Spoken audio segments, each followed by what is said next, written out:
சிவபுராணம் இது பிரபஞ்சத்தோட கதை. வாங்க இதுல இருக்கிற சில முக்கியமான கதைகளை நாம பார்க்கலாம்.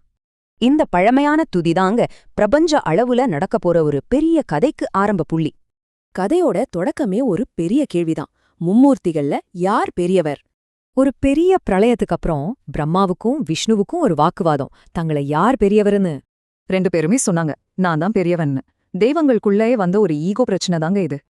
அப்ப திடீர்னு அவங்க 2 பேருக்கும் நடுவுல முடிவே இல்லாத ஒரு பிரம்மாண்டமான நெருப்பு தூண் தோணுச்சு. பிரம்மா அன்னமா மாறி மேல போனாரு, விஷ்ணு பன்றியா மாறி கீழே போனாரு. 2 பேராலையும் முடி கண்டுபிடிக்க முடியல.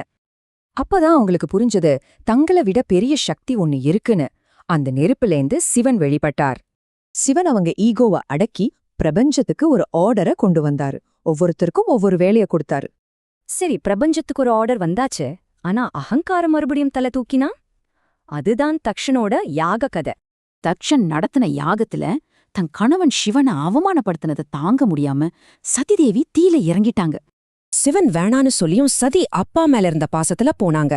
ஆனா அங்க அவங்களுக்கு கிடைச்சது அவமானம்தான். சதியோட மரணத்தால சிவன் அடைஞ்ச கோபத்திலிருந்து உருவானவர்தான் வீரபத்திரர்.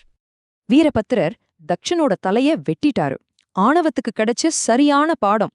அப்புறம் ஆட்டுத்தலையோட உயிர் பிழைச்சான். சதியோட தியாகம் ஒரு முடிவல்ல, அது ஒரு ஆரம்பம்.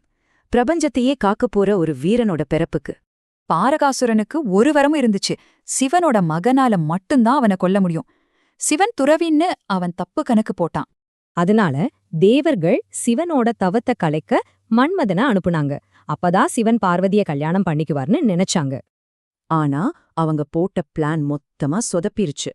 சிவன் கோபத்துல நெற்றிக்கண்ண திறந்து மன்மதனையே எரிச்சிட்டாரு. ஆனா பார்வதி யாரோட உதவியும் இல்லாம தன்னோட கடுமையான தவத்தால சிவனோட மனச ஜெயிச்சாங்க.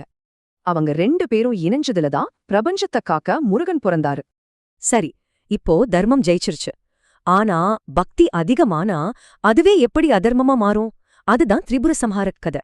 தங்கத்துல, வெள்ளில, இரும்புல 3 பறக்கும் நகரங்கள் தாரகாசுரனோட மகன்களுக்கு கிடைச்ச ஒரு பெரிய வரம் இது. ஆனா போக போக அந்த வரமே அவங்களுக்கு சாபமா மாறிச்சு.